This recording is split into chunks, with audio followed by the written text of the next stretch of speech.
Hey, what's up, guys? Welcome back to a video. Same room, different setting. Just kind of feel like sitting here for now for some reason. But what I'm going to talk about in this video is Phillip Rivers and his news of retirement, what that means for how he's viewed, and how what the Colts could do moving forward, and potential fantasy football implications for next season. So let me know if you're interested in this type of stuff, and I'll make more videos about it. So, in summary, Phillip Rivers announced his retirement today. Pretty expected. I thought that he would most likely retire. However, I could see a scenario where he potentially came back. Ultimately, it didn't happen, though. He's announced that he moved on, and he did it pretty quickly. I was kind of surprised about the timing of this. But anyway, he's going to be moving on. The Colts currently right now have Jacoby Brissett. They will most likely look to add another quarterback to provide competition as well. But before I get into that, let's take a look at how I think Phillip Rivers should be viewed. Is he a Hall of Famer, or is he not a Hall of Famer? In my opinion, he's a very good quarterback, but I can't put him in the Hall of Fame, at least in my opinion. Because to me, he's been a very good quarterback, but he's never necessarily stood out as a great quarterback. And I think there was a good point today. I don't generally like Nick Wright. I think he's a little extreme in some biases. I'm not going to get into that right now. But he made a good point today on his show this morning, First Things First, where he was saying that basically if you let Phillip Rivers into the Hall of Fame, that lowers the bar of what is considered a Hall of Fame quarterback. So then at that point, you have to let Matt Ryan in, you have to let Matt Stafford in, and you basically have to let anybody in who has done what Phillip Rivers had, which is compete at a high to like a mediocre to high level for 15 plus years, and you get a Hall of Fame spot. And then it also kind of blurs lines of like, well, what was Carson Palmer?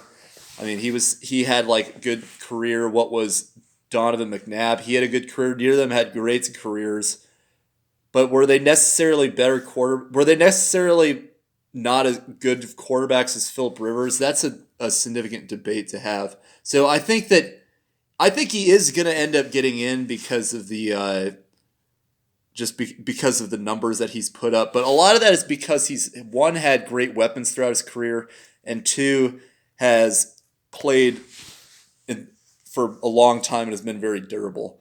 So that's my opinion. I think he is going to end up getting in, though. So what are the Colts going to do from here? So if you watch one of my previous videos, I predicted a quarterback carousel. I think that Carson Wentz is a great candidate. I think that's ultimately what the direction they're going to push for, because he and Frank Wright were on they had a relationship working with each other when the Philadelphia Eagles won the Super Bowl and Carson Wentz was the MVP that season. He's probably the top candidate. Deshaun Watson is going to be another interesting guy to look out for. I don't think that's going to happen, though, because I don't see the Texans trading within their division to Deshaun Watson. But it would be a very interesting move to make, because he's a guy that can really step in and make a difference on that team right away. And then a dark horse candidate that I think would be really interesting as well, that people aren't probably going to talk about, is Cam Newton. Cam Newton, if he's hell bent on getting a job in a starting position, this could be a good opportunity for him. He's got a good roster around him. He's going to have to make better decisions with the ball. He's going to have to stop fumbling as much, but it could be a good opportunity for him to potentially play for a year, turn his stock around. He's got a similar game to Jacoby Brissett, so could be an interesting move. If that, I wouldn't really be too surprised if that happened either.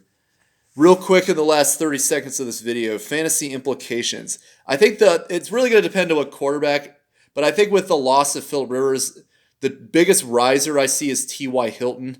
He's struggled, as Phillip Rivers was not as much of a downfield thrower. That hurt T.Y. Hilton's numbers. New quarterback could help with that. The one that gets hurt, I believe, is backup running back Nyheim Hines. Rivers loved throwing it in the flat to his running back. I don't know if this new quarterback is going to be as into that. But anyway, that's all I got for today's video, Like or comment if you're interested in stuff like this. So thank you. Bye.